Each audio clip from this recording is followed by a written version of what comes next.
ఎన్టీఆర్ జిల్లా జగ్గయ్యపేట నియోజకవర్గం వత్సవాయి మండలం మంగొల్లు గ్రామంలో మొక్కజొన్న పంట పొలాలను ఎమ్మెల్యే శ్రీరాం రాజగోపాల్ తాతయ్య పరిశీలించారు. స్థానిక ప్రజాప్రతినిధులు, నాయకులతో కలిసి రైతులతో మాట్లాడి వారి సమస్యలను అడిగి తెలుసుకున్నారు.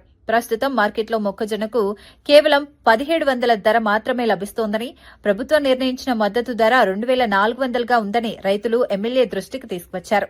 ఈ పరిస్థితుల్లో రైతులు తీవ్రంగా నష్టపోతున్నారని ఎమ్మెల్యే తాతయ్య చెప్పారు. కింటాకి ఎంత ఇప్పుడు తెలంగాణ పోయింది 5 నుంచి కింటాకి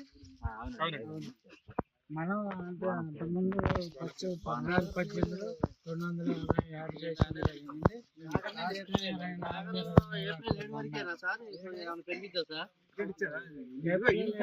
షెడ్యూల్ అండి అంతవరకు ఏప్రిల్ 21 షెడ్యూల్